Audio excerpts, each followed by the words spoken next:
You're strong enough to handle any fear that I face. Even things that scare me, cause they seem too big. Even all the hard things that make me wanna quit. You're bigger than it all, and you're in charge of it. And I don't feel so worried when I look to you, Jesus. Your love is unforgettable. Your strength is undeniable. With you, nothing is impossible. You are the reason, you are the reason I'm brave. You are the reason, you are the reason I'm brave. You are the reason, you are the reason I'm brave. When I look at how great you are, your kindness helps me believe that you are good, that you are good, and with you I can do anything. Even things that scare me, cause they seem too big. Even all the hard things that make me wanna quit. You're bigger than it all, and you're in charge of it. And I don't feel so worried when I look to you, Jesus. Your love is unforgettable. Your strength is undeniable. With you, nothing is impossible. You are the reason, you are the reason I'm brave. You are the reason, you are the reason I'm brave. You are the reason, you are the reason I'm brave. Your love is unforgettable. Your strength is undeniable. With you, nothing is impossible. You are the reason, you are the reason I'm brave. You are the reason, you are the reason I'm brave.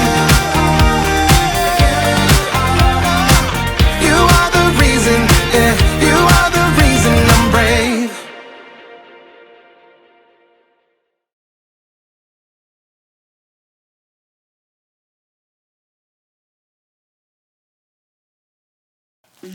Welcome to Story Lab. This week we're talking about courage, while we take a look at the story of some spies who had a split decision on their mission report. Oh, and look out for this.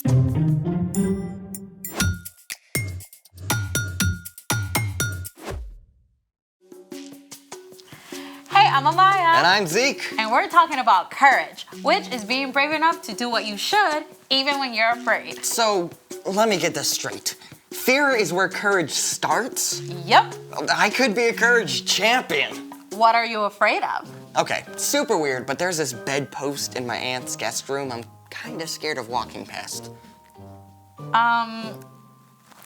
I mean, people are afraid of all kinds of things. I looked up some of the top fears. Like what? Number 5, fear of getting laughed at. Ooh. Number 4, fear of thunder and lightning. Number 3, fear of big dogs. Number 2, fear of heights. And number 1, fear of snakes and spiders. Now my heart's pounding. I know, right? When fear shows up, it can actually take over your body. Fear really does go straight for the control system. When you face a fear, your brain alerts your nervous system, which triggers the release of stress hormones like cortisol and adrenaline. This causes your blood pressure, heart rate, and breathing to increase. More blood flows to your limbs so you can throw a punch or run for your life. And some parts of your brain are so busy amping up your body that the thinking part of your brain can shut down. Wow. No wonder we make such terrible decisions when we're afraid. Yep, but there are things that we can do to face our fear. Like we can breathe. deeply and slowly. And we can also ask questions about our fears. Like, what do I really think that bedpost is gonna do to me? Exactly. Oh,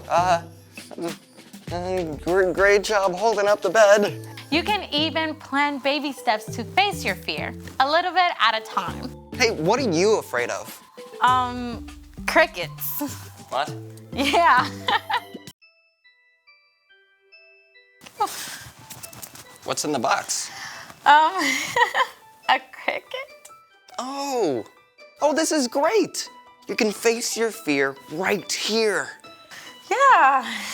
Okay, just gonna lift the box up really slowly.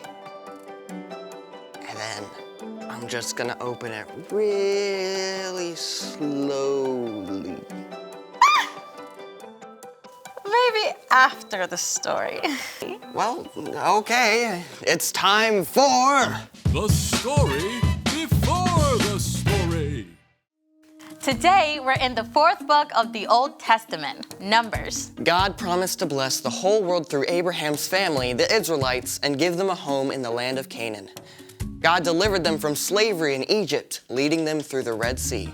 In the desert, God showed deep love by giving the Israelites food and water. God also gave them rules to show them how to love God and love others.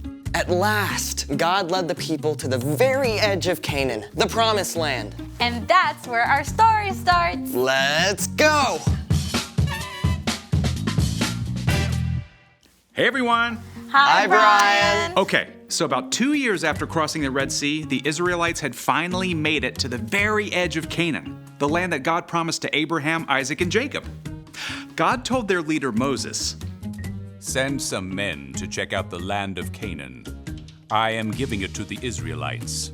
Send one leader from each of Israel's tribes." So Moses called a leader from each of the 12 tribes. Shammua, Shaphat, Caleb, Igal, Joshua, Palti, Gadiel, Gadi, Amiel, Sethur, Nabi, and Juel. So once the gang was all together, Moses laid out a super secret spy mission for these guys. I want you to see what Canaan is like. Are there a lot of people or just a few? Are they strong or weak? Do their towns have high walls? Oh, and study the land. Is the soil rich or poor? Are there trees? Bring back some of the food that grows there if you can. So just like that, these 12 men snuck into Canaan just as God had instructed. Now, for about 6 weeks, they traveled the length of the country and saw the places where Abraham and his family had lived hundreds of years before. On their return journey, the spies cut a bunch of grapes so ginormous, it had to be carried on a pole between 2 men. You can bet that when they showed up in the Israelite camp at the end of 40 days, it made a pretty big stir. At first, the spies gave a glowing report. Canaan is super awesome! The land is filled with so many good things. It's practically flowing with milk and honey. Yeah, check out these grapes. But we can never go there. The people who live there are powerful. Their cities have high walls. The people are like giants! Even though the spies had seen many good things, they were stuck on their fears. Only Joshua and Caleb were brave enough to speak up. We should go up and take the land. We can certainly do it. No way. They're stronger than we are. They're so ginormous that we look like crickets to them. The Israelites chose to listen to fear.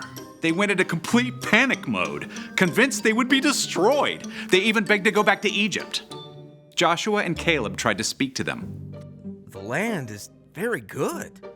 If the Lord is pleased with us, He'll lead us there. He will give it to us.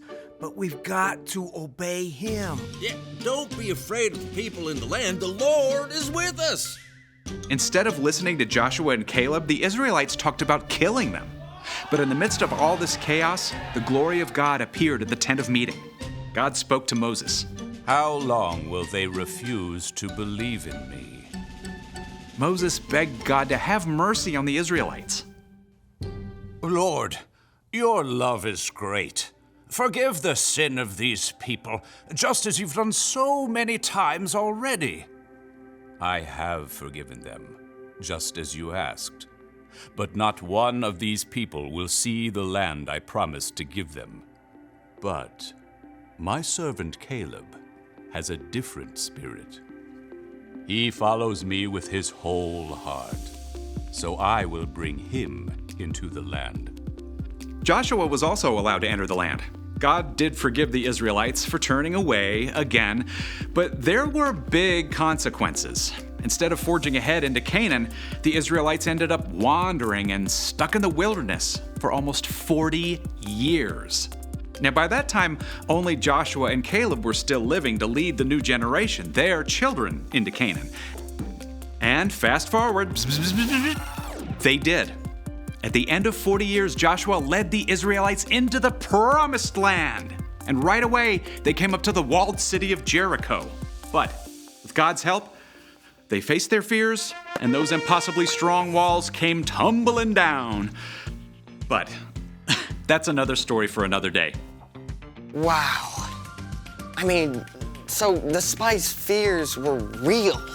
I mean, their enemies were really strong. Yep, but Joshua and Caleb knew that God had already promised to help them. Yeah, they had to make a choice to do the right thing, even when everyone else was giving into fear. So, what's our part in the story? Well, fear is totally normal, but God can still help you be brave and do the right thing. Yeah, maybe you're in a group where a popular girl is saying mean things about another kid. Your friends might be afraid to speak up because they don't want to get laughed at, but you can be brave and you can speak up because that's not right. Or maybe the fire alarm goes off and one of your friends is really panicked. That happened in my school.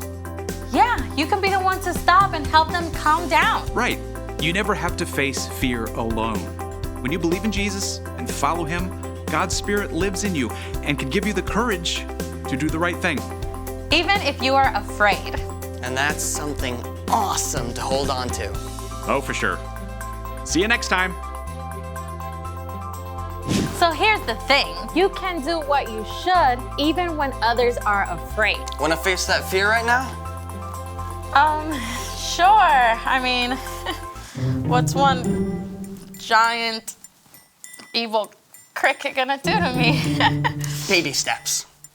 Okay. Just gonna pick it up real slowly. Okay, remember your breathing. Release the cricket! Thanks for joining us in the Story Lab. See you next time.